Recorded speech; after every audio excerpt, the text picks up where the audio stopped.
thermostats for the VAV retrofits. Okay, this is a typical thermostat room sensor that we're using in these buildings. It's the RS Pro. Okay, right now, the thermostat is telling us that it's at this point where it's reading is 70 degrees. Okay. Okay. Now, if you want to see some data on it, if you press info, right now there's zero. That zero indicates that that's the amount of override time, since we don't since it's we're not in unoccupied schedule and no one has pressed the override. This is going to read 0. Okay, the next one, 65. We're just doing boxes in this building and in most of the buildings. This is the outside air temperature default is 65. Okay, and if you don't press anything, it defaults back to the temperature. Sure. No problem. Okay, then the next one is heating set points, which is 70, and cooling set point, 74. Okay? Now, if you want to raise or lower the set point, now right now, we still have it set at the default of 2 degrees of set point adjust, okay? So if we come here and we wanted to raise it down to cooler, then we would do that, okay? Now we do this. Heating set point has now gone down to 68, and cooling set point is at 72. Got okay? it, yeah, got it. Okay, now I'm going to put it back up to where we had it. 70, And then 74. 74, Mhm. yeah, okay.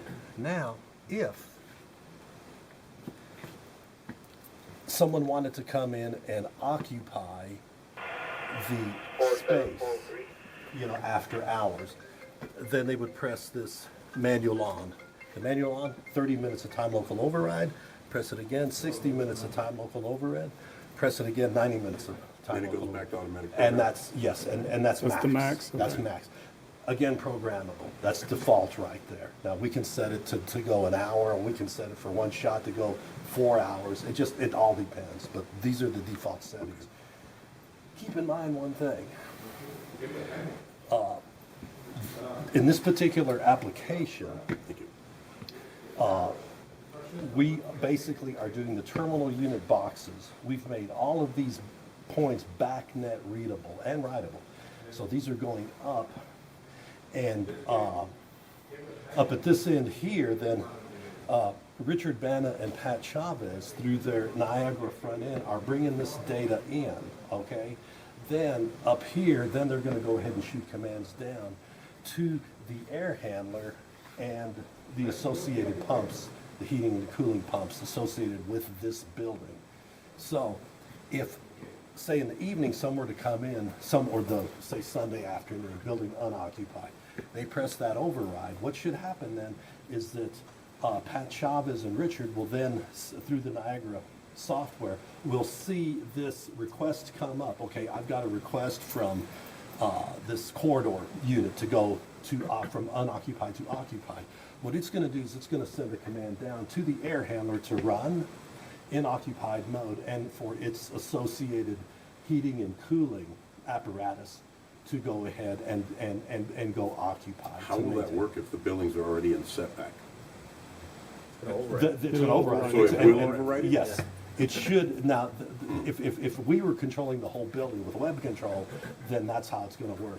In this integration, that's the way it should work on their end, because they're going to taking this data, and then it's going to shoot it down to the controllers in the mechanical rooms. So that air handler will run for that, just for that? It should be. Yeah. Yes. Yeah. Yes. Remember, that's what Pat was doing with Gardner also, when he said they had one lab. Okay.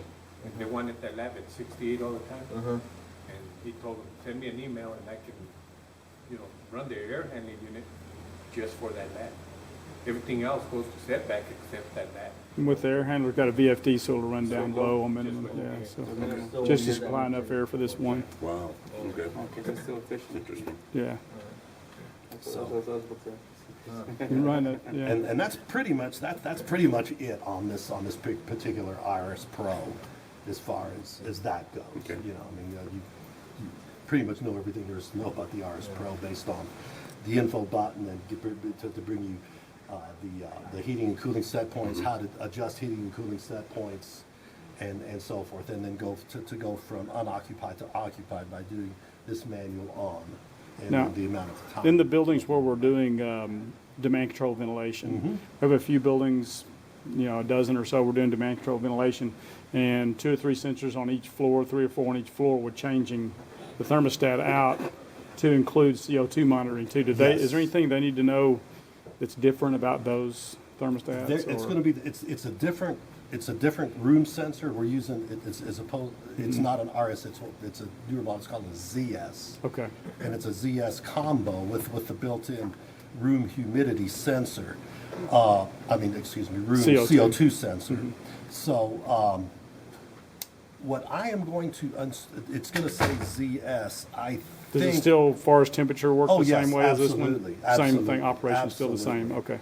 In fact, we can program some additional features, but it's pretty much going to be the Okay. same. Are they using that kind of thermostat over at Speech? Because I know we had some issues with CO over there before, right?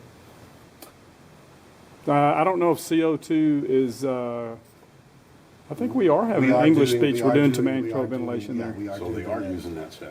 Yeah, They're in only- the process of implementing that. And there's right now. Okay. only like 3 or 4 per floor. Something like that. They won't be all of them, it's just enough to get a An average, representative sample yeah. of that floor CO2 level Got it. to determine how much ventilation they And need. what's going to happen on that is that they're going to take whatever is the highest reading, including return air. They're Okay. factoring that into as well. Yep, that's Then- right. Then if the highest is in excess of whatever that threshold is, then it's going to go ahead and say, okay, your minimum position on your dampers is, say, this much. Now we want to go that Right. much. Based on And- a worst case? Yes. Okay. Otherwise, it'll They're not be at the averaging, minimum. they're doing a worst No, case. that's not, Yeah. Pete. It's the Yeah, highest. 62.1 is gonna, okay. Mm-hmm. Anything else, any questions on the stat, or?